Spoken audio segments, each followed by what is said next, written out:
What a blessing it's been so far.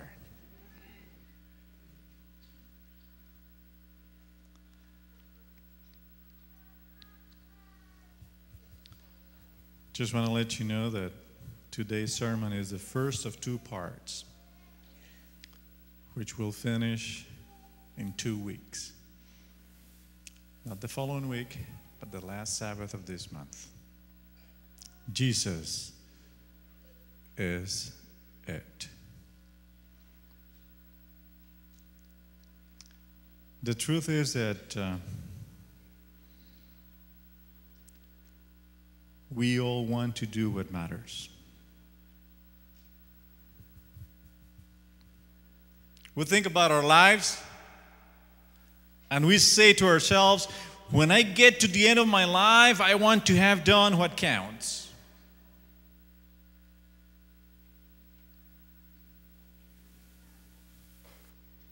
I want the kind of life that will please and honor God.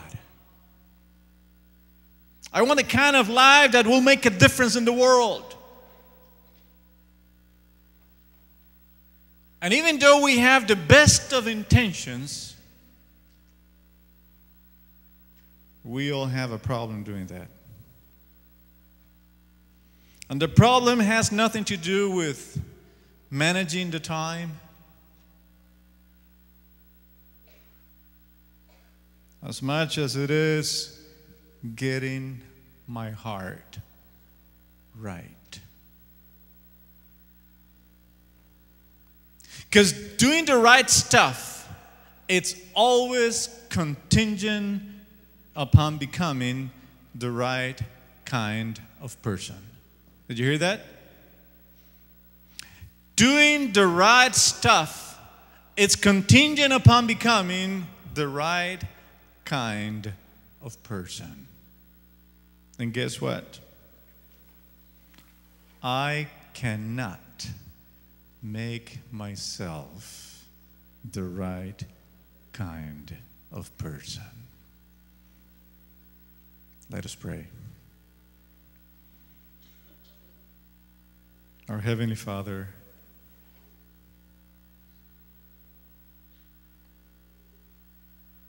we want to talk about serious stuff here. We want to open your book and let you speak to us.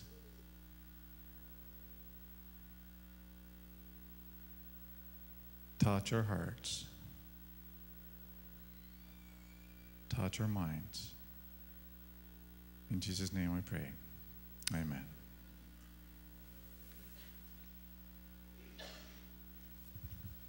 When I was very young, that's a few years ago,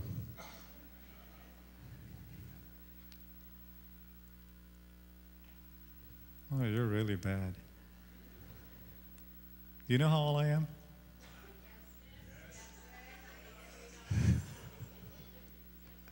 Who said 25? You know, when I said 25 about 4 weeks ago, somebody came at the end of the sermon and said, Pastor, you don't look 25. So she said, I thought you were about 28, 29 years old. How about that? Well, anyways, when I was very young, I used to watch a cartoon. You probably did the same thing. Popeye the Sailor Man. You remember that? Let's see how many of you. Gee, all of us. Joe or Tony, let's go ahead and see something here. I'm Popeye the Sailor Man. I'm Popeye the Sailor Man. I am what I am, and that's all what I am. I'm Popeye the Sailor Man. I'm Popeye the Sailor Man. I'm Popeye the Sailor Man. I'm strong to the finish, but I eat me spinach. I'm Popeye the Sailor Man.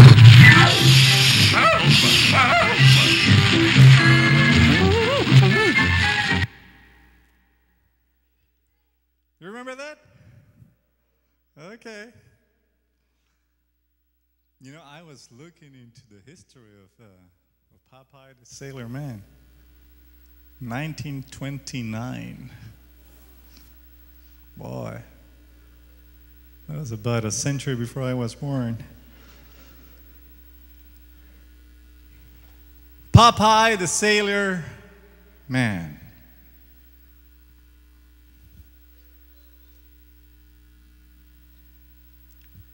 If you paid attention to what he was singing, you probably heard one of the most profound statements of the human condition. Yeah? Because he was not educated.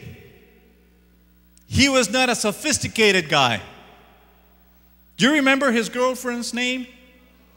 Olive Oil. Yes, indeed. Now, she was not cover girl material. We know that. Popeye faced a lot of disappointments in life. And when he was disappointed or felt inadequate, he used to say what expressed human condition. I am what I am. Just a simple sailor man. I'm not sophisticated. I'm not educated. Don't get your hopes up, because I am what I am. And that's a human condition. I'm grateful that I get to exist and have life. But probably most of us can say that we are not what I was meant to be. Because there is brokenness inside of us. Because I am what I am.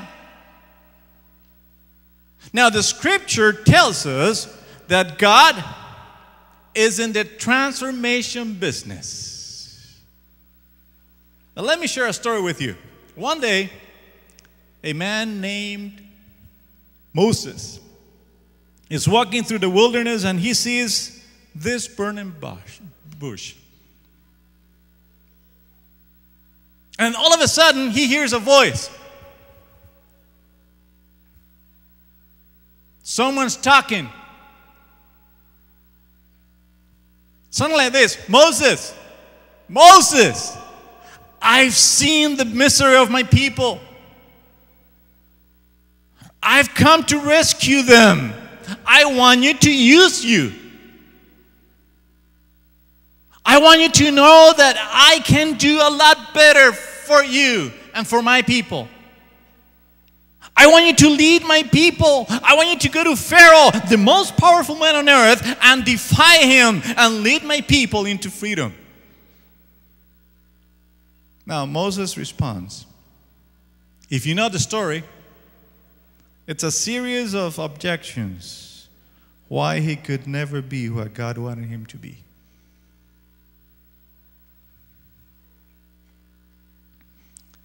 And he starts by saying, God, who am I?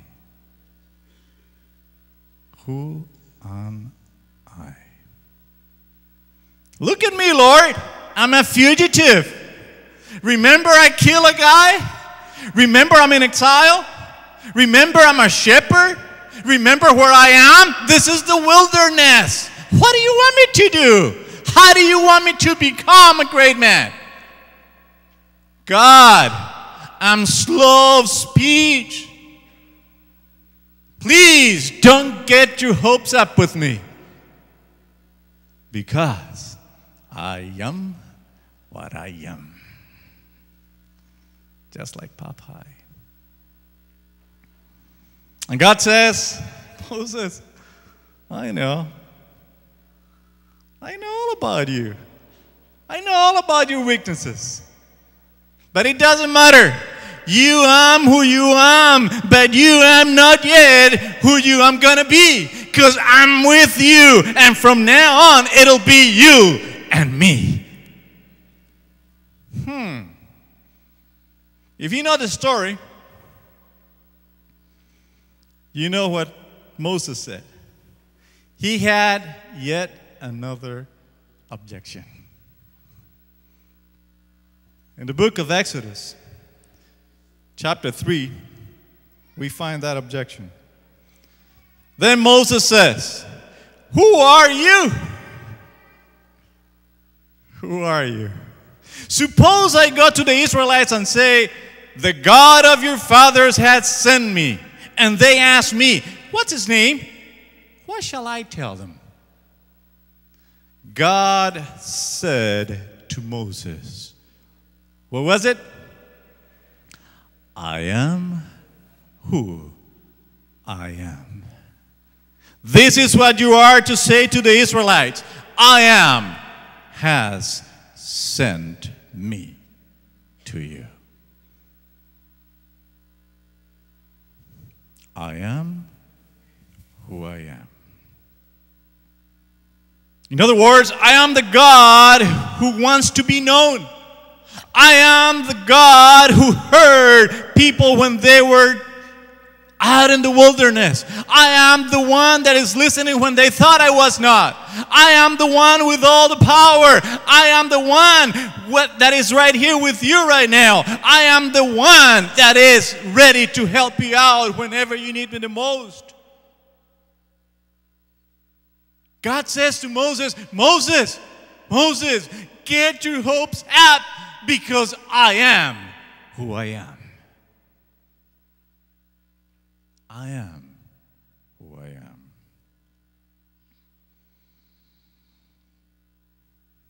Self-sufficient, self-sustaining, all-powerful, creative, redemptive. This is the kind of God that wanted to lead Moses and the people of Israel. But he had a purpose for them. He had a purpose. And the purpose was that the people will come into a new experience in transformational living. So guess what he did? The people of God received the most wonderful gifts that God could ever give. They were given the 10 Commandments. Then they were given the Torah, something that they've never seen before. Nobody had ever had anything like that before.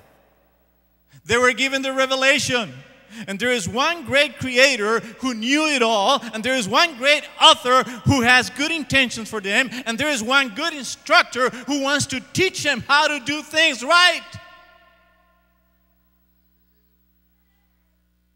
But they were also given a way to worship, and given a tabernacle and later a temple to worship the true God.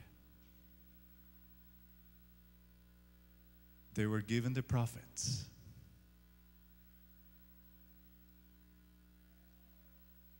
This is the way that life ought to be lived.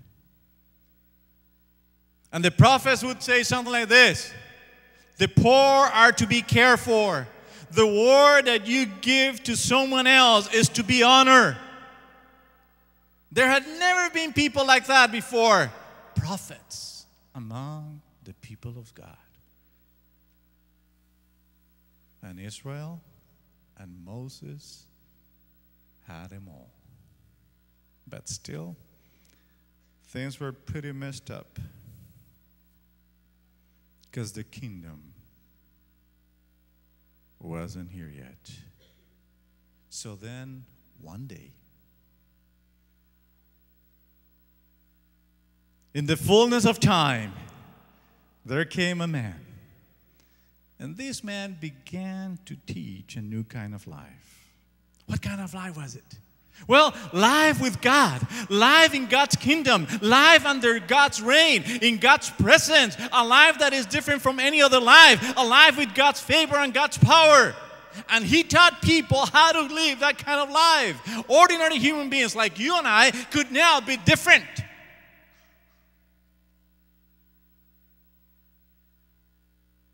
His name was Jesus. And he said that he is the kingdom bringer. And all the hopes of human race are wrapped in him. Because he is the climax of this whole redemptive history. In fact, when he was talking and teaching to people, he would say something like this. Your father Abraham rejoiced at the thought of seeing my day. Because the kingdom of God is here. Abraham saw it and was glad. And the crowd that was listening was amazed. But they responded to Jesus, well, you're not even 50 years old, yet you claim to have seen Abraham. Then comes one of the most dramatic statements in history. John chapter 8, verse 58. I tell you the truth, before Abraham was born, what? I am. Before Abraham was born, I am. Patty, to me there seems to be a little bit of a problem here. Before Abraham was born, should say, I was. But that's not what it says. Before Abraham was born, I am. Okay, let me tell you what. This is like slap on the face. He doesn't say, before Abraham was born, I was, or I already existed, or I was around. He says, I am. Why does he speak that way? Why does he say such a thing? Well, what people were listening, the people that were listening to him, they knew exactly what he was talking about. He was saying, God has come down in me. God has come down, and your hopes should get up because I am God. You know, after this, the text says that the crowd, they picked up some stones, and they wanted to what? Stone him, kill him, which they did later on because of the same claim. Because of the same claim. But a group of people, small group at first, they were convinced that this man, his life, his teachings, his death on the cross, his resurrection, the empty tomb, this was the man redefining what's now possible for human life.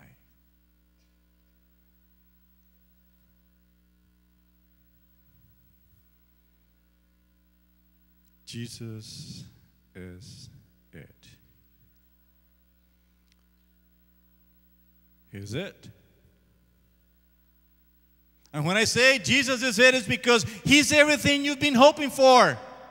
Jesus is the one you've been waiting for. Jesus is the one that can do things that you can never imagine.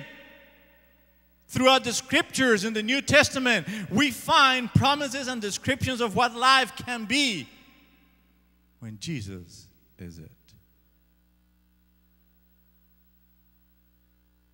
And these descriptions are quite extraordinary. For instance, Jesus says in John chapter 7, whoever is thirsty, let him come to me and what? Drink. Drink. Now, thirsty means to be driven by unsatisfied desires. Now, whoever is thirsty, let him come to me and drink. Whoever believes in me, as the scripture says, out of his belly shall flow rivers of living water. Now, Jesus says, the thief comes only to steal and destroy and to kill. I have come that you may have life and have it to the full. He also says, peace I leave you, my peace I give you. I don't give it to you as the world gives. He's talking about different stuff here. He's talking about something totally unheard before. Peace now, with no conditions, no strings attached. Peace that no one can take away from me.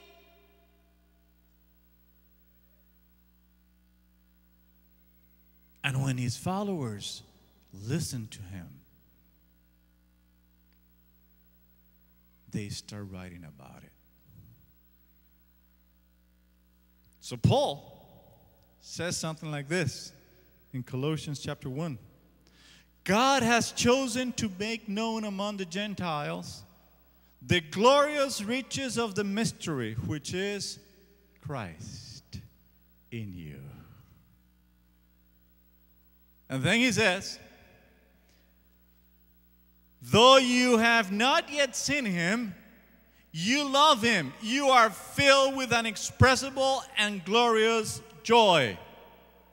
Peter joins Paul and says, now that you have purified yourself by obeying the truth, so that you have sincere love for one another, love one another deeply from the heart. Listen to this. He says that they're actually putting aside all malice, deceit, hypocrisy, envy, and slander. Peter says that the people of God, people who knew Jesus, they humbled themselves under God's mighty hand. Question is, how many here would say that this pretty much describes you?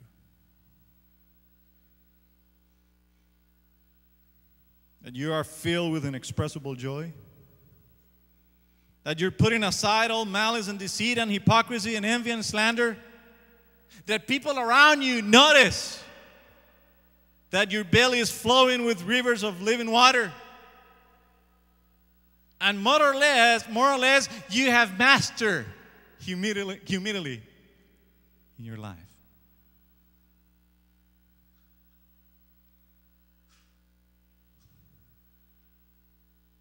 Here's what I think it happens. I think a lot of people, including you and I, think a lot of people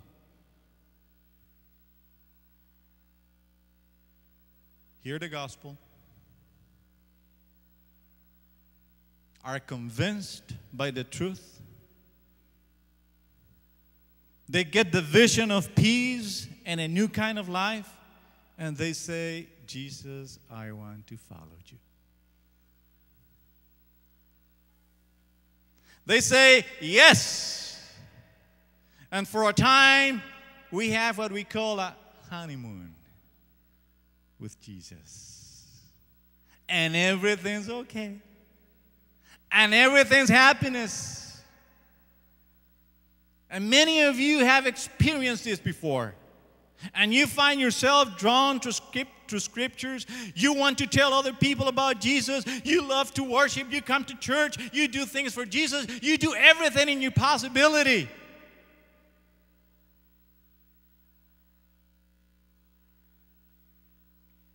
But over time, in many cases, over time, this process of change seems to stall. Seems to stall. Because instead of my life looking like the amazing picture that is painted in the New Testament, it kind of looks like this. I yell at my children. I worry too much about money or my job. I become jealous of people when they're more attractive or when they're succeeding more than I am. I use deception to get myself out of trouble. Many times I pass judgment on people And you know why? Because I am what I am.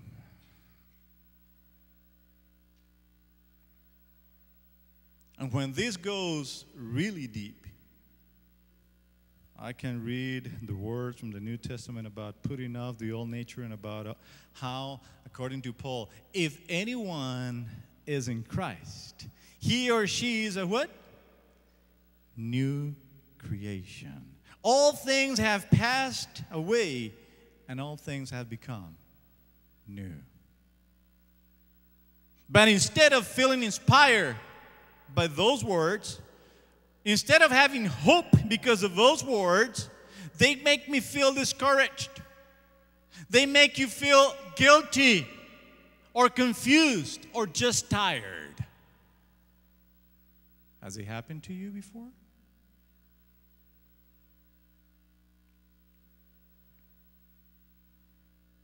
Because we listen to it, because we've read of it. But guess what? Guess what? I'm overwhelmed by all the stuff that I'm supposed to do.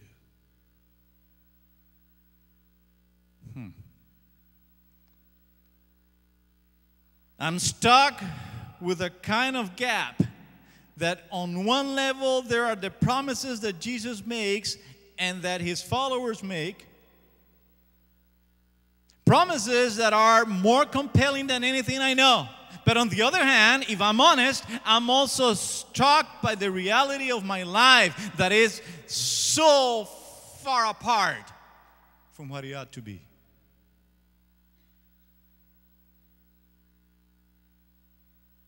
So there is a gap between the promise and the reality. A huge gap. Now, a lot of people in churches are struck by this gap, by the very same gap. So they try to find strategies to manage the gap. I'm going to share with you some of the strategies that people have tried to discover and apply to their lives. The first one, many people look at this gap and they think, I've got to try harder to be a better Christian. Have you heard that before? Oh, yeah. I've got to what? Try harder to be a better Christian. Now, my problem is that I'm just not trying to hard enough in my effort. And we live in an era in which we overachieve in pretty much everything. So we try to overachieve in spirituality. So some of you could do this. And you've probably done it. I've tried it myself. I'll get up early in the morning. I'll pray a little bit longer than usual. I'll read more books. I'll listen to more CDs. I work harder to be nicer. And you hear about someone else who gets up at 4 o'clock in the morning to pray, and you feel guilty because you're not able to. So guess what happens? The next day, you resolve to do that too. And even though you're not a morning person, even though at 4 o'clock in the morning, you're dazed and confused and groggy and grumpy, and no one wants to be around you at 4 o'clock in the morning. Not even Jesus wants to be around you at 4 o'clock in the morning. Come on now. But you say, hey, listen to this. If this is hard, exhausting, and miserable, it's got to be spiritual.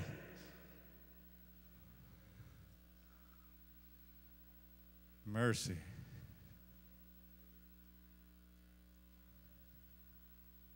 And you keep it up for days. You get up at 4 o'clock in the morning because 4 o'clock in the morning is the time.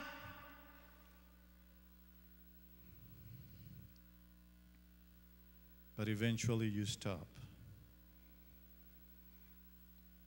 And when you stop, you feel guilty. And over time, when you feel guilty enough, you'll start something else. And there is a cycle. There is a cycle. Cycle of effort and exhaustion. Stopping and stagnating, guilt and conviction, and the cycle goes on and on and on for days, for months, and for years. till the point that you get tired. Not just physically or emotional, but spiritually. And then you hear the words of God, Matthew 11, "Come to me, all you who are weary and burdened, and I will give you rest." But you hear those words, and to tell you the truth, those are kind of confusing words to you right now, because even Jesus and spiritual life feels kind of wearying.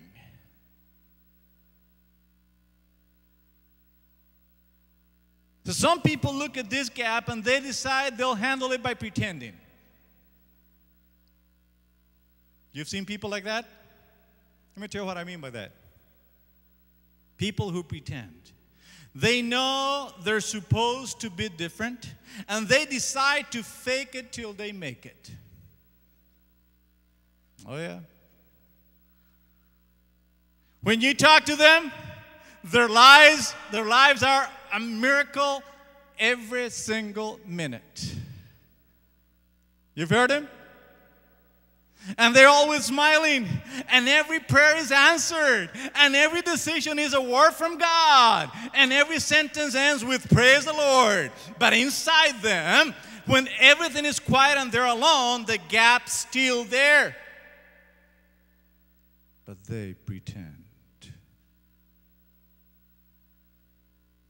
So some people look at this gap and they figure, what I need to do is just to rededicate my life to Jesus. And to kind of up my commitment level. And you know, this happens sometimes in youth groups. Now, some of you have no idea what I'm talking about here, but a few of you will know exactly what I say.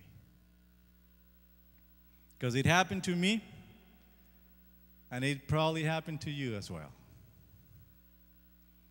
We would go away to camps every single year back in the old days. And on the last night, guess what happened? Anybody remembers?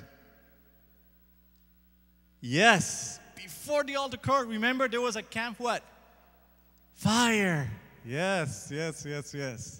And the speaker would tell a real emotional story. Remember that? Well, it happened to me just about every year. Come on. Now, he'll get everybody all worked up into tears. A story about how last year a group of teenagers driving home from this very camp got into a car crash. Remember that story? Okay, so I wasn't the only one. And then he will say something like this. You never know when that crash is going to come to you. Oh, Lord, I remember I was listening and we heard that story about the crash every single year. By the end of high school, I was amazed that we had any teenagers going to camp. Because apparently they all kept dying. But in any case, remember, you will get up and you will say, my Lord, I'm going to rededicate my life to you. Now, the point is,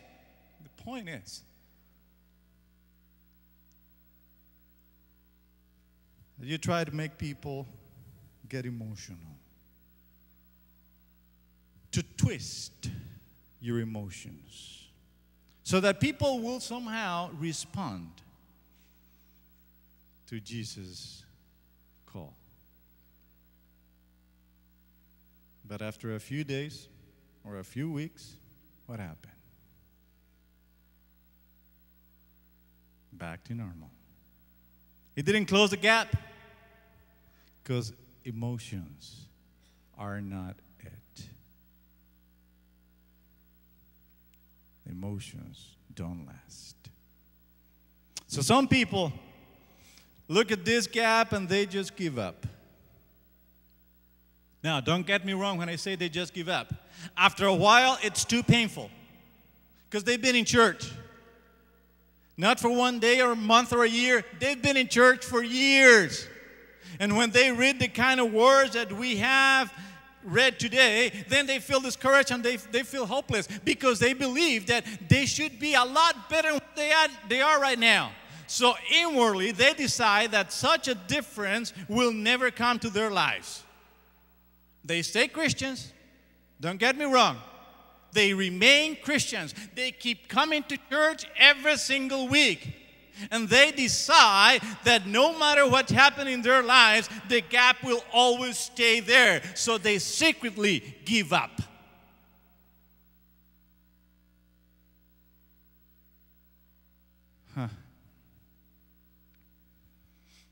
So here's a question. What if Jesus really knew what he was talking about?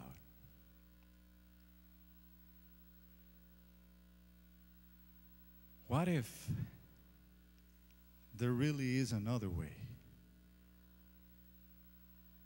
What if it really is possible for you to become increasingly alive with love and joy and peace and maturity and discernment and perseverance and truthfulness? What if he was right? And what if it's possible and it's not trying harder? What if I could have it all? Now I'm going to read a few other verses from Scripture, and they will all speak of the same reality. The reality is that someone at work, someone is at work, and that someone isn't you. Paul in Philippians chapter 1 says, I am confident of this, that he who began a good work in you will carry it on to completion until the day of Christ Jesus. And then he says in chapter 2, continue to work out your salvation with fear and trembling, for it is God who works in you to will and to act according to his good purpose. What do we say? Now, when Jesus goes to call people to follow him, he says, come follow me and I will what? Make you fishers of men. Now, these guys whom Jesus calls are fishermen, by the way, if they were fishermen, that meant that they had flunked out of rabbi school. Yeah. That was it. They already knew that they didn't have it. They already knew that they couldn't. They already knew that they had failed.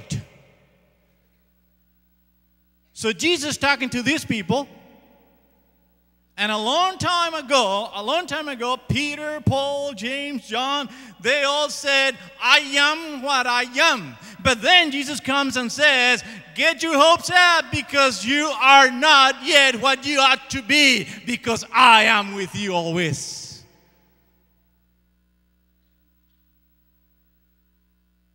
Jesus is it. Now, those of you who know about Popeye, and apparently most of you do,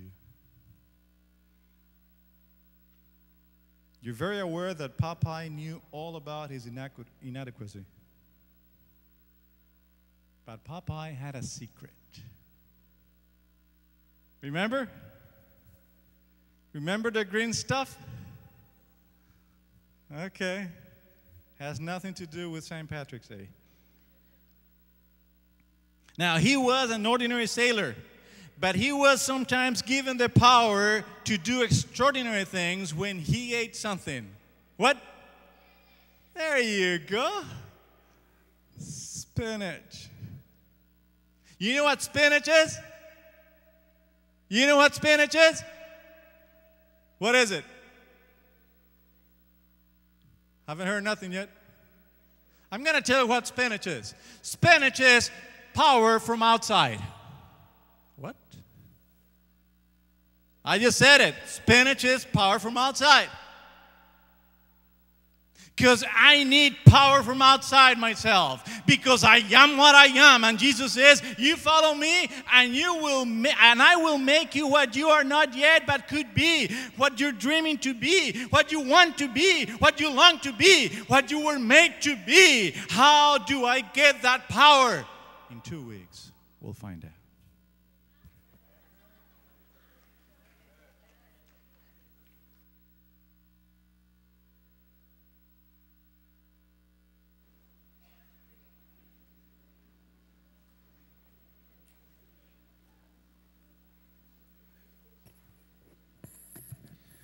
Will you stand with me as we sing together hymn number 547, Be Thou My Vision, hymn number 547. Please stand with me.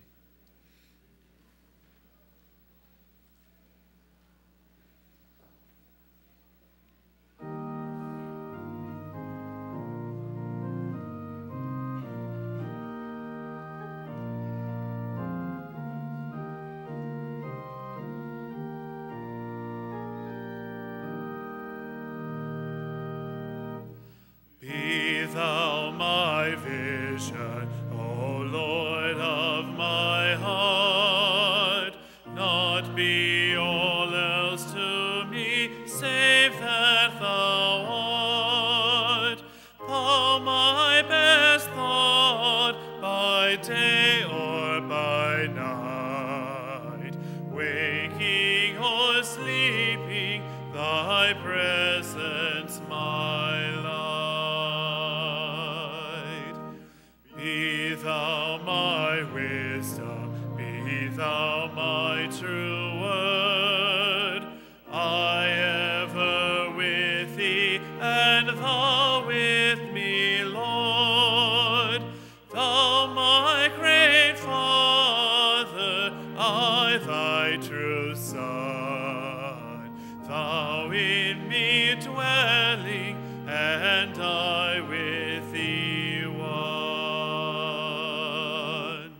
Riches I heed not, nor man's empty praise. Thou mine inheritance now and always. Thou and thou only first in my heart. I, King of heaven, my treasure thou art. I, King of heaven, my victory won. May I reach heaven's joys, O bright heaven's sun. Heart of my own heart, whatever befall, still be my vision, O ruler of all.